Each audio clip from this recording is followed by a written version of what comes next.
We are back with another episode of the Aker podcast, and this one is going to be exciting. We got the boss man, the legend, the general, Mr. J Smooth, Jeremy Smith. What's going on, man? What's up?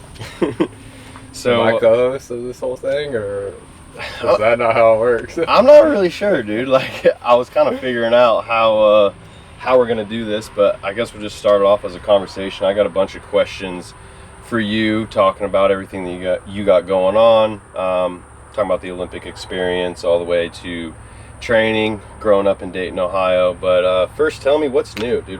What's going on? What's new with you? Recently married. Just taking this year to fully indulge on all my other goals outside of my own personal racing and training, which I'm still doing racing, I'm still training hard, but I'm allowing myself to do other projects that I want to do around here, and then other goals, and not necessarily feel like guilty about it, because when you're in that full-time like athlete mode like I was last year with the Olympic stuff, it was like train, rest, eat, that was it. So this year, just since it's not Olympic year anytime soon, just going to use this year to do a little bit of everything. So you said you recently got married. That was March 1st, just a few months ago. How's that going so far? It's good. I mean, same as it was before the marriage. Just have a ring now and a cool wedding video and a wife. So what are some of the new things that have your focus currently? Really just trying to improve the overall look, functionality, just everything with here at the farm, like not fixing things, but just making things better for us and the people that want to come and stay, from storage to hopefully a bigger gym here soon, to where we could have 10 people work out at once instead of being tight with 3 people, all that really. So let's go in a little more specific, because we have a couple big projects coming up. I think it'd be cool to let people know that is going to expand our abilities and make us run a lot better. So what are some of these new projects, these big projects? So yesterday we just put a down payment on a 40 by 72 foot pole barn. So that's just going to get us the poles, the trusses, and everything to do the roof, the metal.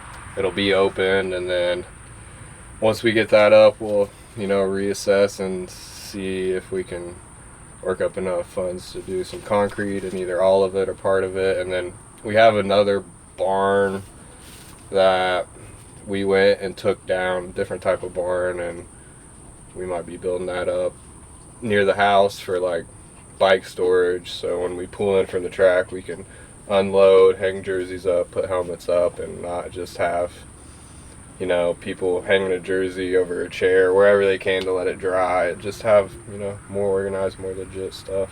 Yeah. And there's Bakersfield this weekend. You're going, right? Yep. Leaving tomorrow pretty much to head up to Bakersfield.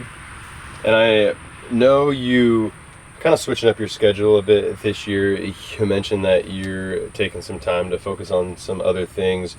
What are some of the races that you're going to be doing this year, and what are the races that you're not going to be doing this year? So I'll be doing all the USABMX Pro Series races other than Nashville, because I will be with Hyper at Bike Fest, which is going to be like a sweet event. Kind of a bummer to miss Nashville, but like I'm missing it for a good reason. It's going to be just as fun. Mm-hmm. So other than the USABMX series and probably some Pro-Ams, flat pedal Pro-Am, no UCI stuff really. And what made you do less UCI? Because you're not going overseas for the World Cups this year. No. You don't have any plans for the World Championships or anything? I mean, Worlds isn't off the table, but see if I can somehow make the team without doing UCI stuff. Yeah. And what is sort of your thinking behind taken the break from the overseas racing? Is it just to have more time to focus on the farm, or is it to have a reset? Both, like last year was awesome and almost making making the Olympic team, kind of, quote unquote, but being the alternate. So like proud of myself for reaching kind of my goal in a way. But yeah, UCI is just a lot of traveling. It's tough competition, like you usually want to get there a week before at least and like get familiar with the tracks, and it's just a lot of time away from here. And I spent so much time. I felt like I was gone. I don't know if I was gone 6 months last year, but it sure felt like it.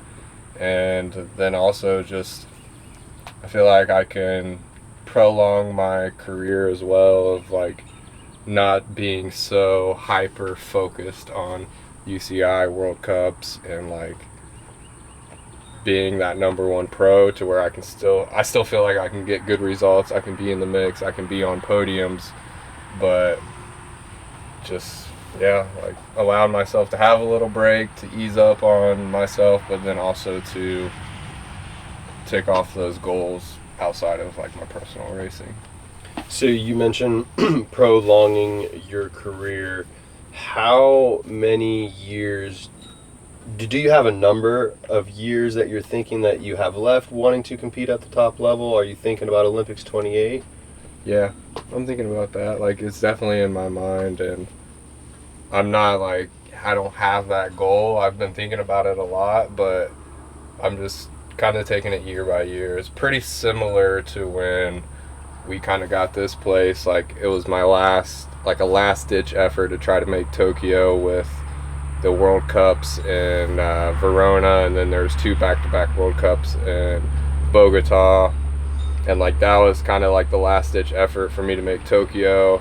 I didn't make it, or actually I crashed in Verona and broke my hand, and then like somewhere between breaking my hand in Verona and coming home, like I saw the listing of this property, and then we got it, like another goal checked off. And then I kind of took 2022 I didn't do any World Cups. I did the Worlds and Nantes, France, but other than that, I kind of had the same goal as I did for this year. Like, well, 2022 we weren't even in the house yet, so I was like, I just gotta work, ride, do what I can to get in this house and have a bed and get this going. And then 23 and 24 I was kind of like locked back in for the Olympics, so kind of taking the same route for these next 4 years. So it seems like it just gets tighter and tighter focus as it gets closer to that 4th year of the Olympic year.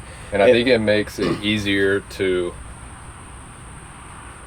have that focus, for me at least, because like I love waking up, and whether it's cutting the grass or digging dirt jumps or planting something or building something or painting or whatever it is to make this place better, like I get just excited about that as I do to train or as I do to race. So I feel like if I were to put that off this year, like when I get to LA, like I'm gonna have so much built up projects in my head that I'm gonna want to do. It's like I feel like I won't even like be able to train. I don't know, like because I know especially the last like 6 months a year, you had to really dial in and focus. And then you went to the Olympics, and then after the Olympics, I'm sure it felt like a breath of fresh air. How did things feel different or change coming home from the Olympics?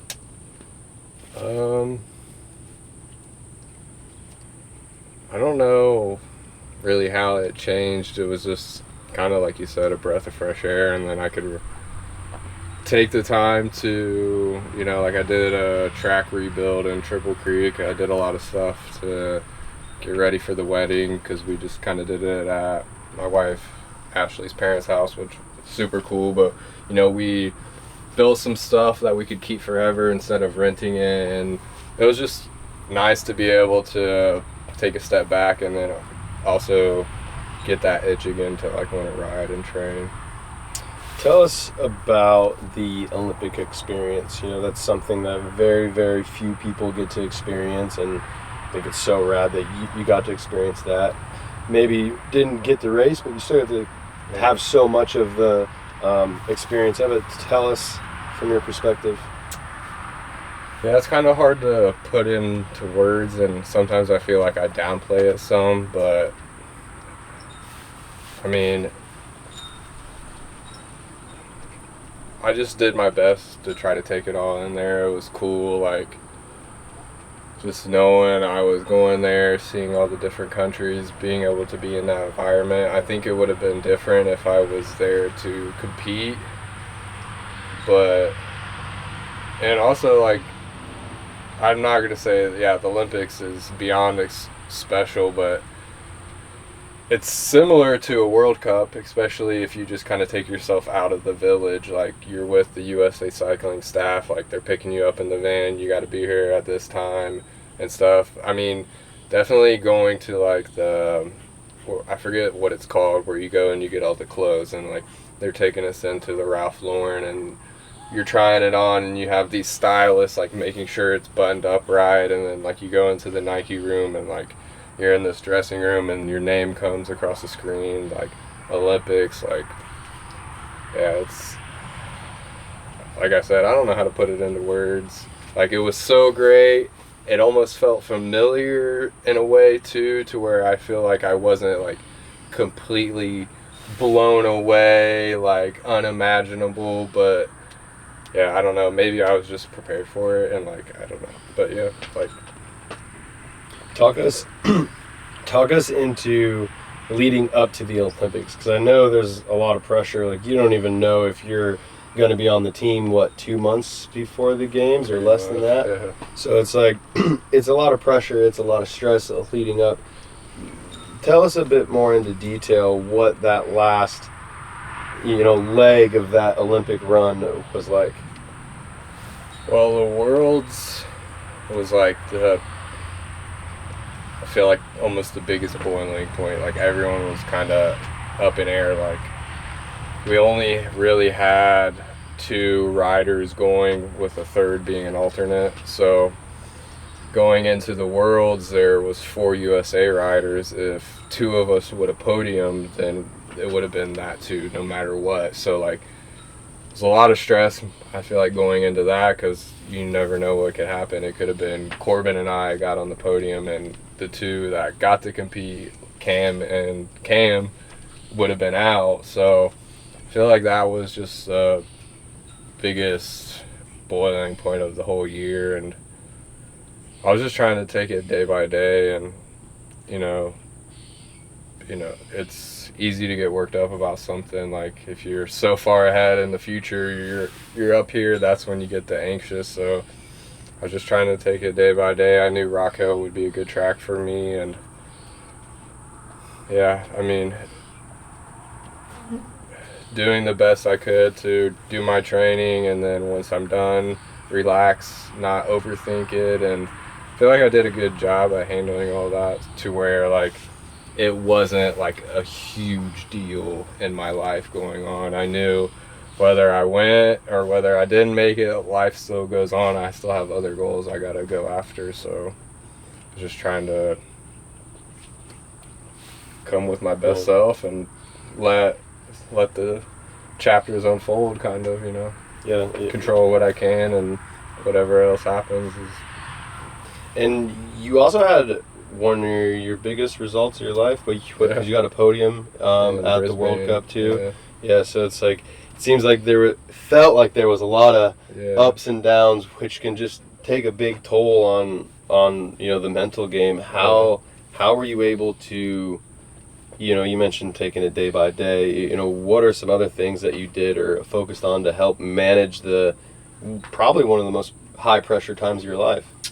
Yeah, so I was trying to do some, like, cold therapy, cold shower, whatever I could every morning, because that's just a good way to be comfortable and kind of just realign your mind, because when that cold water hits you, or when you get into that cold water, kind of everything else stops. So just doing that, and I feel like that helps me just be present and stay present throughout the day. And then at night, I was doing a lot of Wim Hof breathing, just like trying to fully relax, like laying on the ground, trying to let my bones sink to the bottom of my body and just like vision myself on the podiums at the Olympics and all of that. And just, I feel like between the breathing and the cold and all that, it was just helped me be present to where I could not get too far ahead of myself. Like focus on one day at a time. Yeah. You know, we talked about how the closer you got to the Olympics, the more you zoned in and, you know, focused less out here and more on the racing. But you say that, but you still got a lot done. Like, you still did a lot of projects. Like, I remember, you know, you're probably better at dates, but I remember you coming home that from... was right after the Brisbane World Cup. Yeah, like you were home for like 2 or 3 weeks or something, and you built a whole road, and you built a barn, right? And then on top of that, like the 2 years going into the games, you designed the Aker race pants too, and a bunch of other products. So there was still a lot of projects you were doing while leading in to the farm. How? Because like that's something that you don't see anybody else doing. So how did you manage that, or what was that part of the way you were keeping your peace, or what? I think so. I think it's somewhat of like a stress reliever for me, like just being able to come outside and tinker with something for a few hours and not just kind of, I don't want to say mindless work, but just, I don't know, just accomplishing something, doing something. I don't know what it is, but I think it is kind of like a stress reliever, just to be able to, whether it's working with my hands, build something, see something, you know, change. How did you, because I remember we had a conversation a lot about like just managing your energy levels, like knowing that, hey, you have to train, make that a priority, make sure you're resting. And it felt like there was times that I knew that you really wanted to be out here in the sun building and working, but you had to limit yourself. How did you know what was too much? I think kind of just really going off feeling, you know what I mean? Really, that's it. I don't know, like, whether it's feeling, intuition, or just, I don't know what other word, like discipline, you know, like, I knew. Just listening to your body? Yeah, just listening to my body and all that, yeah. There wasn't like a real, like I wasn't wearing like one of those things where it's like you're in the red or anything like that. Just trusting my feeling. Yeah. So switching topics, big question. As of today, what does Aker Brand Farms mean to you? That's a good question. Right now, today, I think it just, for me, it's about growth and,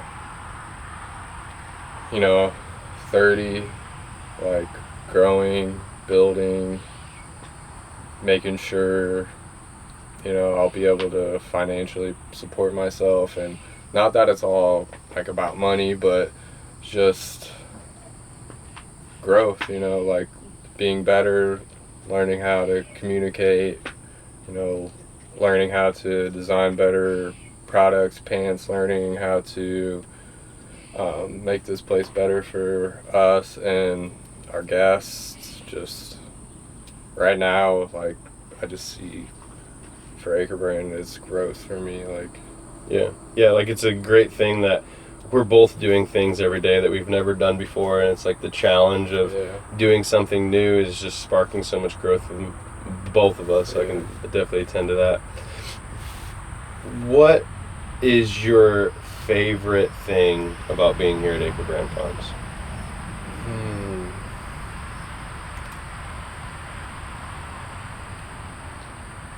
Another good question. I think just, I mean, it's nice. I mean, I'm pretty, like, I like alone time. I like peace. I think it's just like you're able to get a just deep breath out here to relax. And then also another part of it is just like having awesome close friends. You know, like I don't want to say we spent almost every day together, but probably more than not since 2017. Like, just the camaraderie, the always, like, we're all trying to better each other, like, help each other, and just so many favorite things.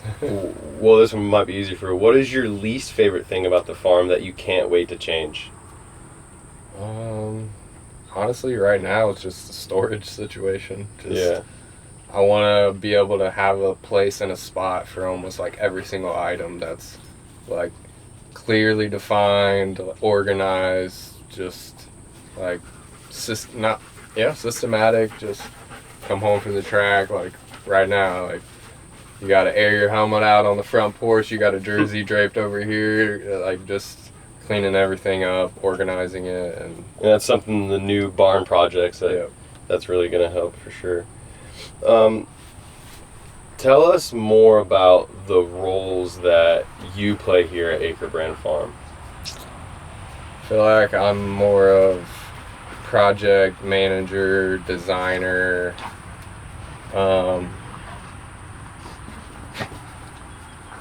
project manager, designer, like kind of already can close my eyes and see where I want this, where I want that, how I want it to work and flow, and eventually go from phase one here to building this bigger, better, or moving it or changing, just stuff like that mainly. Yeah, like a lot of people don't realize that practically all of the Aker merch, you're the one that's on the computer designing it and going back and forth with the factories.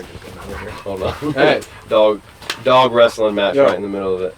Talk about your roles, and a lot of people don't know that you are actually the designer for all of our merchandise, our jerseys, our pants. What got you into designing clothes or wanting to do that? So my mom, growing up, always had like a small, we always called it craft, but it's like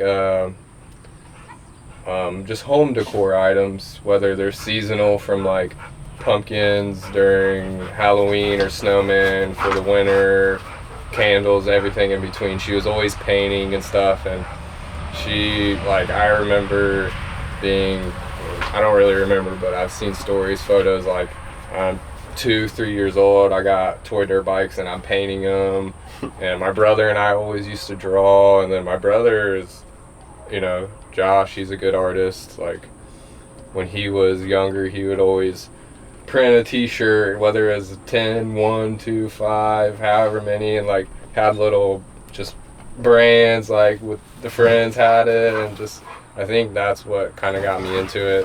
I don't think it's something I'm like amazing at. Like I would rather have somebody have a designer give me like 3 options, and then I can kind of go, let's mix this one, or let's change the colors here, and I think I'll get my best work that way. But it's just like, was going back to like the World Cups, I'm overseas for a month or however long, and I'm in a hotel room. It's like I want to be able to, I want to do something like, and I want to go more into the Aker race pants, because I mean that is probably our most technical item that you've spent the most time with. Like, I tell people all the time, like it seemed like it was 2 years where you were testing like every pant. Like you were buying other pants, you were getting other pants, and then taking all the pieces that you liked. Like, tell us more into detail how you came up with those pants and what made you want to do race pants, and why you like the pants that we make. Puppy's coming through. So you mainly, but I was helping too a little with Corsa. So I think that kind of like just added to the whole growing up with my brother doing that, and like there was the Ripe Co., which is kind of back now. Like I remember everyone who was the homies in Ripe, like everyone was one of them made this t-shirt, another person made this t-shirt, I made some crew necks, and then the Corsa, and then yeah, I just feel like there was a point in time where, you know, the race pants were going from a baggier to slimmer, and it was just something I tinkered with for a while, and like I didn't really know where to start, how to start, or what to do. So like it just took really long, and then I think just getting older, maturing, and really like wanting to create something, I was like, I just, you know, leaned into it more, and more samples, just, you know, putting more effort into it, and came out last year. I put a lot of work in when I was in like New Zealand and Australia, because I was there for almost 2 months, I feel like. Yeah. And like technically speaking, on those race pants, you know, like how did you, because they feel crazy good, you know what I mean? Like what did you do on them? Because they do feel like a lot different than a lot of other pants, especially when you first started making them. Like what about the material or the fit that, like, why'd you choose that, or how's that stand out? I was just looking for something that was, you know, durable, stretchy, fit good, and like I noticed with some of my race pants wearing knee pads, like when I put my knee pads on, the ankle would come up some, and like it would get a little tight with the knee pads. So I was like, if there's something needs to be more free here, like just range of motion. Remington, come on, get out of here. Are they gonna have to go inside? Nah, I think they're all right. So Yeah. another big role that you have here is you are the brains behind what we're calling the My Radar BMX track now. Like, where did you learn how to build a track? You know, where did that come from? I know you mentioned already doing some more at Triple Creek, and I know you got some more track building projects. Yeah. Yeah, what brought your interest in that, and how do you know how to do that? I mean, I'm still learning a lot, but growing up, my grandpa owned, I don't want to call it kind of an excavation business, but they sold mulch, topsoil, earth blend, which is like their potting soil, and gravel, sand, all that. So he always had machines. Growing up, like even before I was born, like at their yard where they stock all the material, like on the weekends my dad and his buddies would go out and build themselves a little track for their dirt bikes. So like growing up, I seen that, and just, you know, I have pictures of me and wheel loaders when I'm like a baby, and I think that was just something that always stuck with me. And then we got into BMX racing. Well, before we even raced, like we had some little rollers and jumps in our backyard. So like, before you even raced, you had rollers and jumps? Yeah, okay. yeah. And then when we started racing, my dad was the dad who would bring the equipment out and change this jump or change the whole track. And then just, I was 8 years old, 6 years old out there. He's in the equipment, I'm raking the jumps. Like I'm telling him to build this, do that. So I just learned, I just saw it being done. And so when I got old enough, and like he would bring a piece of equipment home, and he'd be like, oh, I'm done for the day, you know, I worked all day, then I'd just go get in it and like wait till they told me no or to stop or whatever. How old were you when you first started using equipment, like big equipment like that? I think like on my own with supervision, probably somewhere between 10 and 12. That's pretty crazy. So just being behind a skid steer, 10 years old. Well, more big wheel loaders. So okay. Like skid steer is still not new to me, but newer. Like the wheel loaders that articulate here, like the big ones, that's what my grandpa always had, because they're loading big dump trucks, semi trucks. So you've been building tracks for pretty much as long as you've been on a bicycle, pretty much, in a way. Yeah. And I know you've already done the Triple Creek, you helped with Sarasota, and you have another plan to go to Ohio, right? Yeah, so my brother is track operator of the local track now that we started at, that my dad's rebuilt, that my brother and I have I don't want to say if we rebuilt the whole thing, but been out there changing jumps, doing that. So he's track operator of that, and their season's going to be starting soon. So I'm going to go up there and change a few things, get the track freshened up and ready for their outdoor season. Is building track something that you want to do more of outside of Aker Brand Farms? Yeah, I definitely. So like, say if there's a track in Kansas that, you know, like, hey, I need a rebuild, I like what you built, like, yeah, you'd be willing to go down there? I definitely want to do that, yeah. That's cool. Yeah. How do you see this track here at the farm, you know, long-term end result? What kind of track you want to build here if everything goes right? Everything goes right. I mean, I would love to have a full supercross track, dual starting hill, like something you would see at Oldsmar in Sarasota.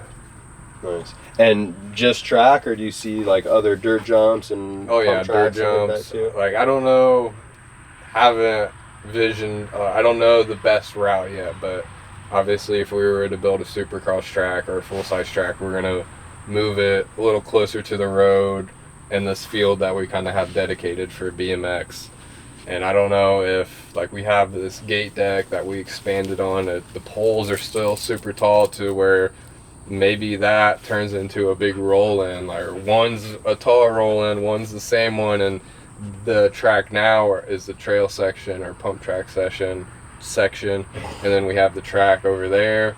Or if it's just going to be one track. I like the idea of having like a full-size track, and then in between all the straights having trails or a pump track to where it could almost all be together. Yeah. How do you see all of your other interests and projects here at the farm affecting or playing a part in your racing in the next few years? I think kind of just touching back with like my plans for this year. You know, I noticed 2022 how I mentioned like my goal is to race USABMX but also get this place livable. And I kind of started off the year, which I had a good base. You know, I was coming off trying to make the Tokyo Olympics, so I was at one of my best in my career, I think. And then kind of switched gears to getting this place livable, and I felt like 2022, my results and speed just slowly went like this to where like the first few races I went to, I didn't feel prepared because I wasn't eat, sleep, training every day like I was, but I was still getting good results, and I'm like, oh, I'm good, I can do this. And then as the year went on, I felt like I struggled more and more, and then I'm like thinking like, what am I doing? And then I kind of had to take a step back and be like, I've accomplished a lot this year. Like, yeah, I'm not winning a World Cup or making a World Cup main at that, but like, I'm okay, I'm doing good. Like, I did a lot of stuff outside BMX racing, and I have these next few years to turn it around. So I feel like this year, I'm sure it's gonna affect my speed some, but with last year, how you're saying, you know, you were still doing projects to where I feel like this year I'll be able to keep more speed, do better in racing, still get a lot of these projects done, but I know if I'm getting too burnt out or if I need to take a week here or a few days here to rest, recoup, and get back into more tip-top shape, I'm able to do that. I feel like I'll just have a better balance. Where in, you know, because this is different for me and you, where in your mind did the idea of Aker Brand Farms come from? I think there's a lot of, just like growing up, like looking back, I think there's a lot of things and just how my life went that kind of played a role in this. To like how I said, I always had jumps in my backyard. So growing up, it was my house to where my friends came over and we all rode. My brother's friends came over and they all rode, from Jeff Upshaw, Tommy Zula, and there was so many other good names in Dayton, Ohio that they didn't continue racing, so people don't know, but like such good riders. But like Jeff and Tommy Zula are the ones still on bikes, so people know them. But just from them coming over and hanging out and being at the house to getting older and going to stay with Rusty Nesvig and training with Nick Long, and then Rusty stopped racing, and then I went back and stayed with Nick, and it was Nick, Jeff Upshaw, Walker Finch, just like kind of like what we have here in a way, and like we're just all training, having a good time. And then, you know, you have this aspect of BMX racing where you and your friends, you go get an Airbnb, and you're together, you're there for a week. And then we moved in, and you kind of had a few people that would always want to come and stay. And then when I was there for a long time, my friends like, hey, I want to come and stay. And then it kind of just snowballed. What about for you? Like how did the idea come? Yeah. Well, I mean, I think when you moved in, and then, you know, we really started getting a lot more people coming here, and then, I mean, dude, it was sick, right? Yeah. Like it felt like we were just living the life, you know, pursuing our craft, pursuing our dreams with a bunch of our friends, you know. And it reminded me, you know, when I was 11 years old, I fell in love with BMX, like 10 years old, where I'm just out riding my bike with my friends, and I told myself then, like, I want to do this for as long as I can. And then it was just kind of a whole nother level of that with, like living in the house with all your homies racing BMX. And then, you know, and then when I went through all those injuries and started getting into wanting to grow my own food and, you know, help healing myself while I'm healing the planet, then, you know, I knew that we had to get land, you know, and build this track and build a place to invite all of our friends to come train, and then create it to something bigger than us, to something that can serve a higher purpose than just serving myself, but serving, you know, my friends, my people, my family, even the BMX community. And it's been pretty sweet. It's been a rad journey. When you were in California staying with Nick, did you ever think then that you were going to buy some land, or when did you have the thought, or was it when I started talking about it where we're like, yo, let's buy some land? Or when did you first actually start to see the vision in your brain of getting land and building a track? Yeah, I think, I mean, I know you definitely threw out ideas of getting land, and I think, you know, as we were grinding, you know, just trying to make a living racing, coaching, summer camps, all that, like we're driving to 3 hours from the old house to West Palm, and then we're going out to Tampa for 45-minute drive, and we're there from 8 a.m. to 4 p.m. 4 days out of the week for summer camps. And I remember being at Tampa the one day and be like, man, imagine when we can do this and we just got to walk out the front door Yeah. and then walk back in when we're done. Like, I remember you saying that. Yeah. What was it first like leaving Dayton, Ohio, leaving your family, leaving your comfort zone, and moving to Florida? Or, well, I know you already did it a couple times with California, but it seemed like Florida was definitely a bit more long term. Yeah. You know, so what was it like when you first came to Florida? I think it was exciting. Like, were you already you were elite when you moved in? Yeah. Yeah, it was because my first year elite, actually. Yeah, because I feel like I remember you elite. being the only elite that had like a real job. Yeah. And you were still training, Yeah. and then it seemed like moving to Florida was like a big jump. Yeah. So before moving to Florida, just racing a pro, working part-time, just growing up, like I always had great support from my parents, but they didn't know really anything about being like a full-time BMX racer. My brother was elite, and then, you know, that was his goal, probably to race full-time, and then started a family and like had to support that. So like he wasn't able to just fully indulge into BMX like I was. And just, yeah, like I had good support, but I don't think I was mature enough to be like some of these guys where like you hear Josh Jolly and Connor Fields, like I always knew I wanted to be an Olympic gold medal, to where like I loved racing, I wanted to race pro, but I didn't really know what that looked like for me. So I was like, you know, my mom's like, what do you think about taking classes part-time in college? Like, oh, you need money, like, you know, like with my grandpa owning a business, they have so many connections. Like, hey, you can work part-time here. They're going to be okay if you go racing. So, like, I was just kind of doing all of that to where I needed someone to be like, dude, you're 19. In 2 years, you could be up for a pro title. But, like, I kind of had to figure all that out kind of on my own and just mature. And then, so when I first left to move to Florida, I was excited because, like, I finally kind of felt like I knew what I wanted to do, and I was moving far away from home, so it was like, kind of got to make this all work or I'm going to be moving back. Yeah. What were some of the tough parts at first living on your own, and like what are some things you learned? Just really making money. Like, I was working kind of 2 part-time jobs, college, a pro, so like I had enough money to move to Florida saved up for a whole year. I could buy groceries, I could pay rent, I was going to be good.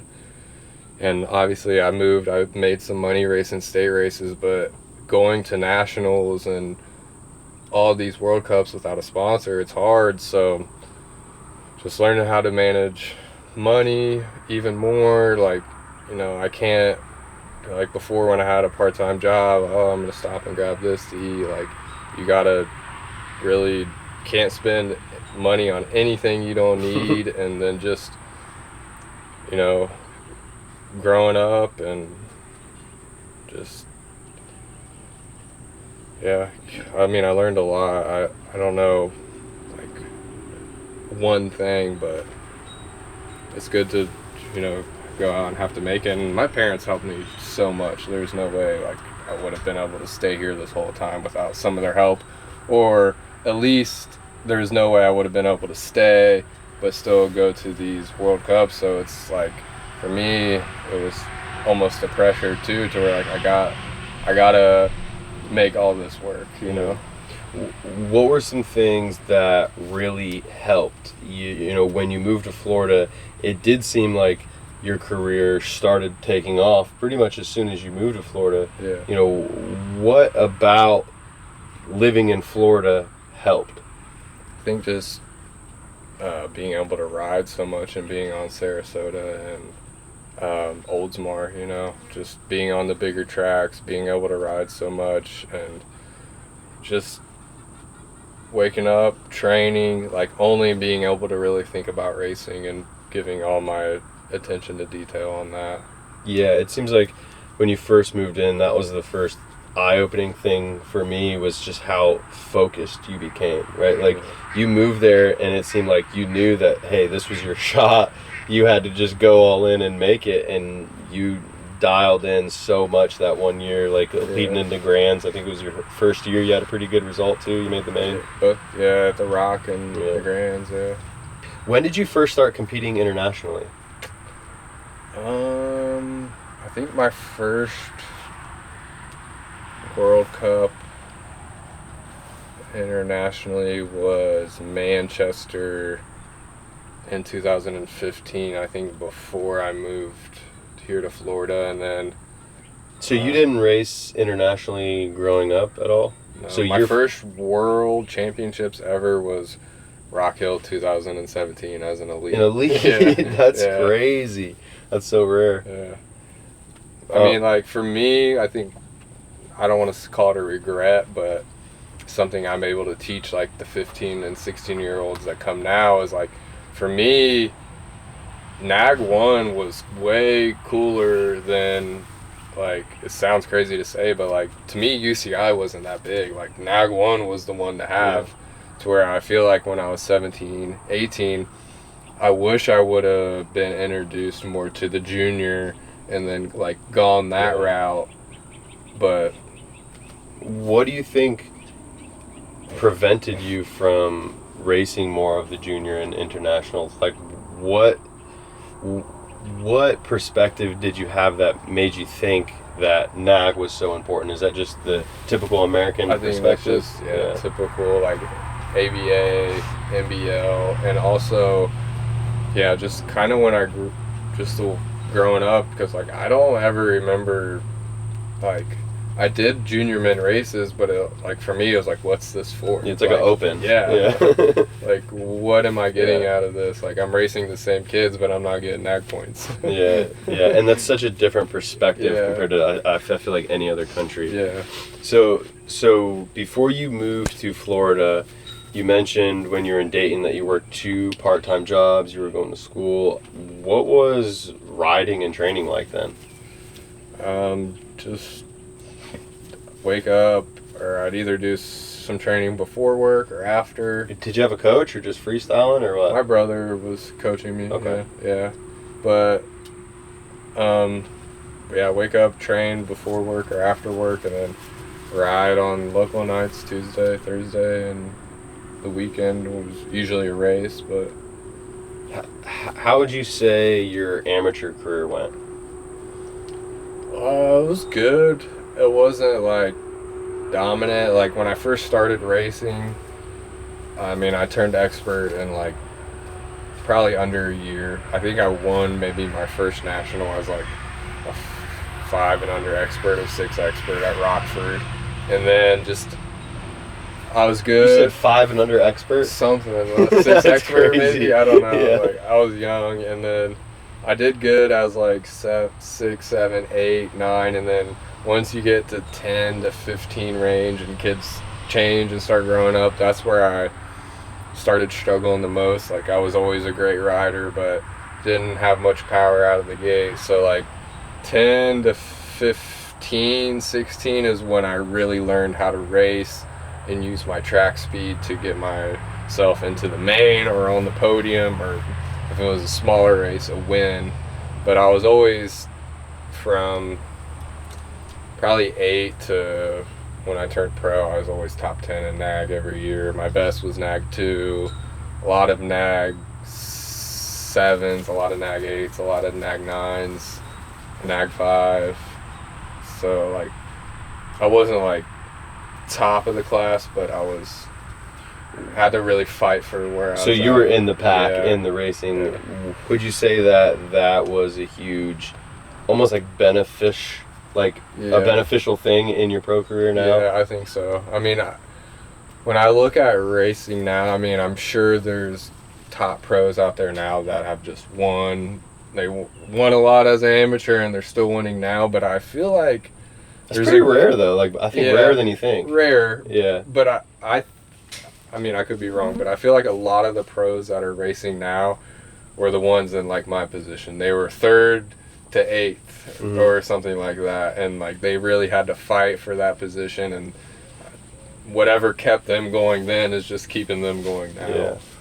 What kind of skills or insights did you gain from being in the mid-pack amateur that you use today in pro? I think just learning how to read races and just like always being behind somebody, and if there's a battle in front of me, like this kid's going low, they're going to crash, or I'm going to be able to high-low them both because he's going to put them up, and just learning how to race, navigate through the track, and all stuff that's really hard to teach and hard to learn.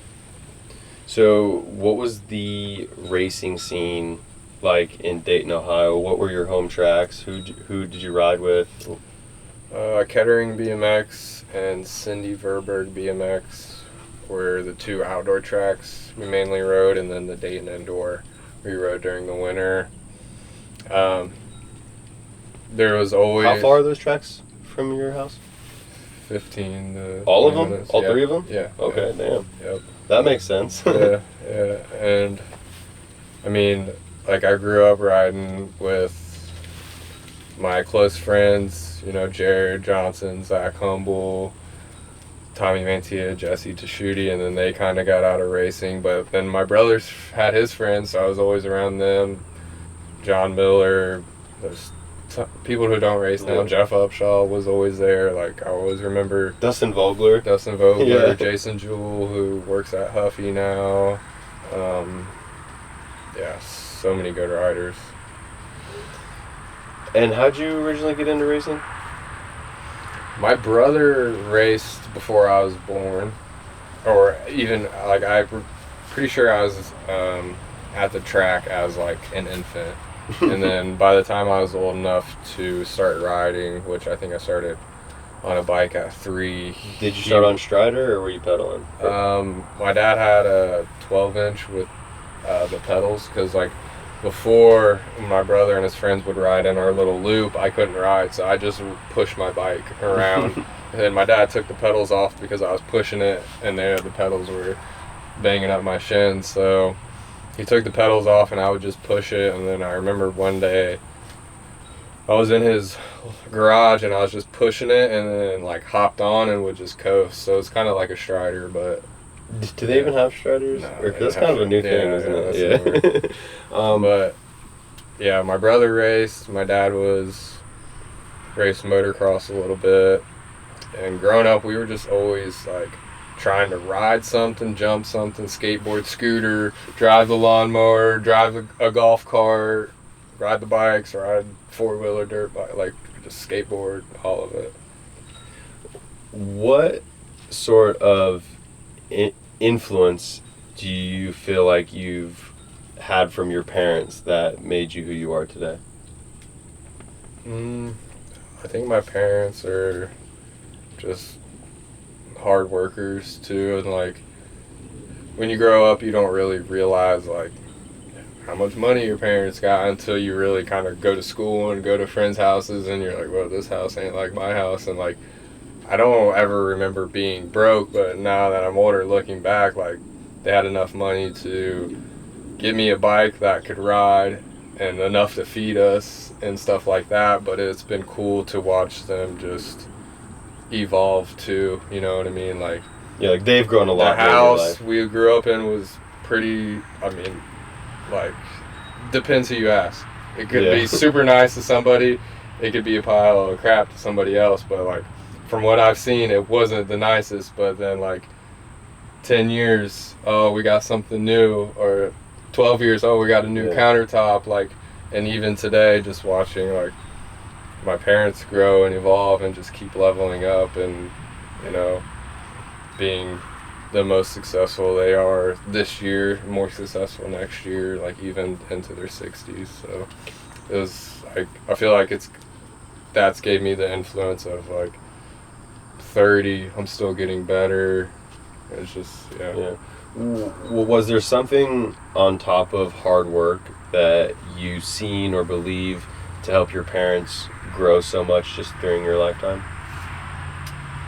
Or is it just plainly they're hard workers? I mean, I think being, other than being good people, you know, like, you know, I don't want to say getting good karma or good luck, but just like keeping their head down, keep working, keep building, being good, you know, doing what they can to help others, and just all that. They're also pretty smart too, you know, them pretty well too, and handy and they're so creative, different, right? Like they're a pretty good partnership where their strengths are so opposite, right? What is the biggest thing that you've gained or learned from your father, Larry? That's a tough question. Biggest thing I've gained or learned, I think. Like gained from him or learned from him? I think just kind of like we were saying, with the hard work and just like going into something where like you've never done it before, but you're figuring it out as you go, and you mess up, and you either have to start all over or you have to fix what you messed up, and just like, you know, just like, I always remember him telling me, he always seems to find a way to fix it and finish it. Like my brother and I were rebuilding the indoor track, and I was probably 15 or 16 years old, and it's just my brother and I in there, and probably tried to change too much, like thinking people would come help rake and water, and no one's there. And I remember telling my dad, like, it sucks, like no one's coming to help. Like, how? He's like, you want to get it done, you gotta do it yourself. Wise words from Larry. What is some of the biggest things that you've gained or learned from Mama Melanie? From Mama, I think just just really using my creative side and I don't even know how to explain it, but like using my creative side to picture, vision, build, do everything I want to do, you know? Yeah. Like, you definitely got your artistic side from your Yeah. mom, that's for sure. You know, I see it every time she's here. Like, now Josh, you know, I know he's had a huge influence on you, right? He was pro, you know, he got you into racing. What sort of influence did he give you, or things that you learned from him? I think just I know I learned a lot from him, just being able to watch and like learning without even like realize I'm learning, just like being able to be in the shadow. But I think from him it's just been the support, because him, like, and my dad, it's great. Like, I feel like there's been times where they've wanted it more for me than I've wanted it for myself. But just even with the whole Olympic stuff, like knowing, hey, Jeremy, like, he knows more how the points work more than me, what races I need to go to, like, if I'm in this situation, I need to go to this race. Josh knew more about your points. Yes. Yeah. All of that than I did. Just like the support, like watching all the races and like being there with me when I have a bad one. Like, what can we do? Like, how can we make this better? And how can you get faster? Like, you know. So I got a couple quick questions from the boys in the house that added to the list. What was your favorite race? Favorite race?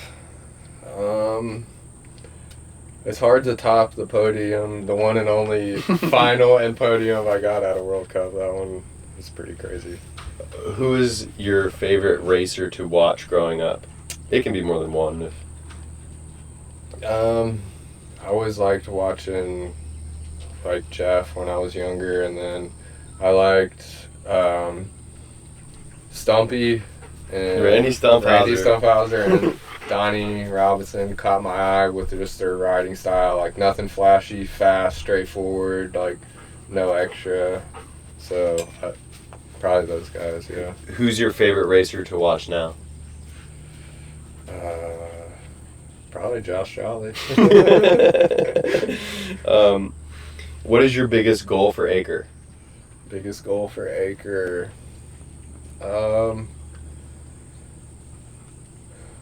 I think maybe to have a supercross track and just have this kind of mecca where, like, I want, like, I mean, I don't know Mariana Pone's plans, and by the time we have everything the way I would want it to, where she would want to come stay here, I don't think she's going to be racing, but, like, I want the best to come here and, like, want to come here and want to stay. Well, we kind of already went over what got you into BMX. And when did you start traveling outside of Ohio for BMX? You said your first national was in Illinois. Yeah. 5 years old. Yeah. 6 and under expert to Rockford, and I feel like we did after Rockford, my first national, I don't think, like, we didn't go crazy. Like, I think maybe the next year we may have done 3 nationals total the whole year, but Kettering, BMX, the local track my brother took over now, they would get an ABA national, so, like, I would get to do that one. They actually got the 2001 or 2002 ABA Worlds, so I got 3rd and 7 expert. Oh, damn. And 2nd and open.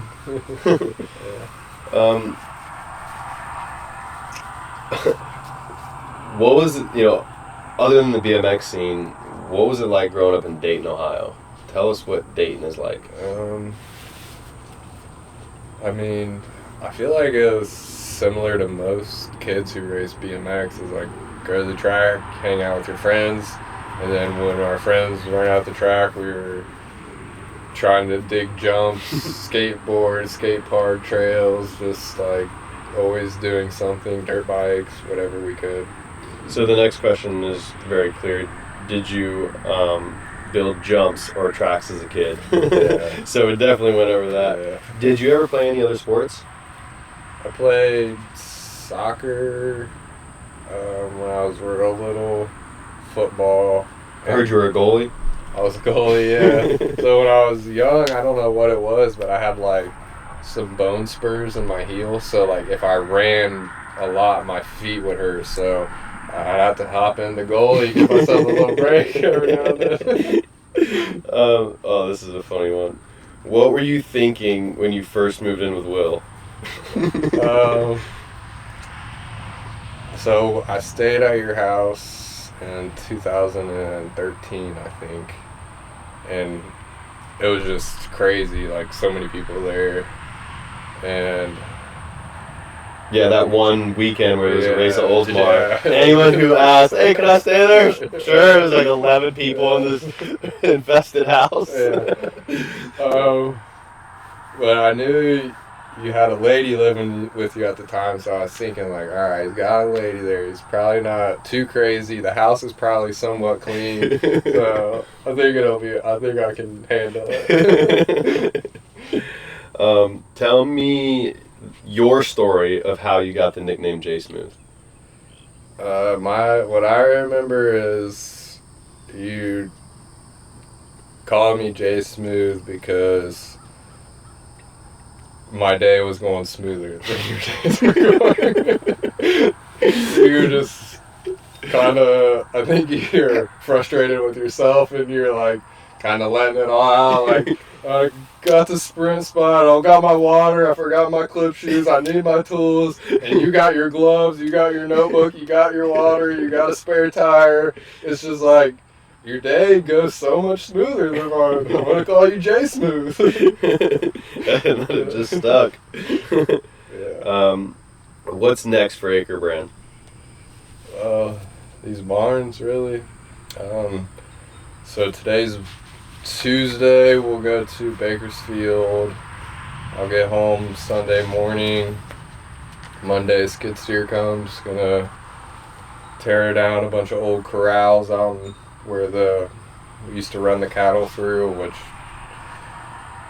they've seen better days. So clean that up, get the barn spot ready and built up and all that, and get that up and just keep building and summer experiences. And before we know it, we'll be back either probably trying to change something on our current track or get the place ready for Aker Games.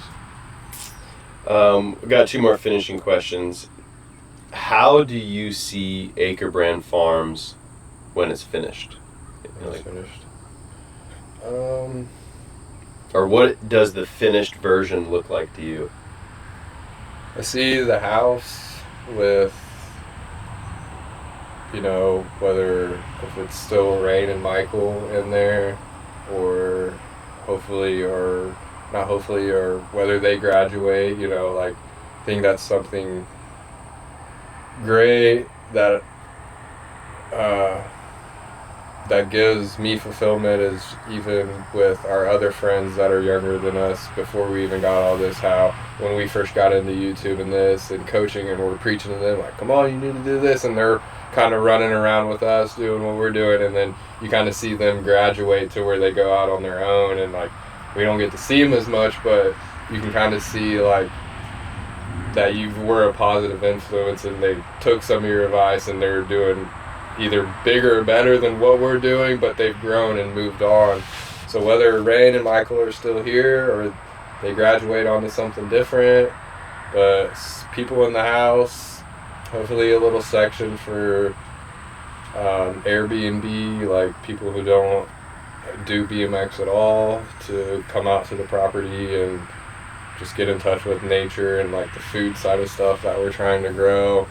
And then I could see it being like the WCC in Switzerland, to where maybe there's 4 or 5 top younger pros living here, and then it's my job to coach them and also help them get to the World Cups and the Worlds, or maybe we have a AkerBrand kind of storefront here and we're on site more and people just come and use the facility to train and they have their own coaches or they live here with their coaches, or I don't know the exact finished, but I know.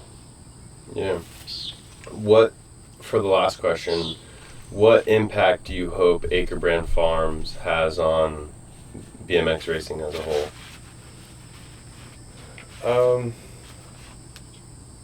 I hope it, helps grow the sport. I hope that people can, come here, see our vibe, see that we're top pros living together, but we're not afraid to help each other. Like, just make the better sport, because it's not fun. I feel like for some kids, when they go to their home track and it's like they got that kid they got to race and they don't like that kid because that kid beats them, or their parents don't like it. Like, it's not fun to go to the track when it's like that. So if just bring good vibes to make the sport better, make the people in the sport better, and if I can, just grow it somehow, some way, give like the Aker Games with the pro purse and Well, grow it. Yeah, let's keep growing, dude. Hey, I just want to say thanks so much for doing this with me, man. I'm really excited about Doing everything. what, the podcast or this All whole of it. thing? The whole thing, dude. The whole thing, man. Like, I'm really excited about what we've built and, what we plan on building. And, it still feels like this is the very beginning. It is. It feels like we're just getting started, but then there's also feels like we've been kind of at it for a long time, which we have. Like, this is we're headed into 4 years old, but I feel like there was almost 3 years before that of just like plotting, planning, and dreaming. Yeah. Getting legal. Yeah. Getting a credit score. Yeah, working on our credit. Well, thank you guys so much for watching. Don't forget to like and subscribe. And if you have any other athletes or other pros in your mind that you want to see at the farm, leave it in the comments below, and we'll see you on the next one. Peace.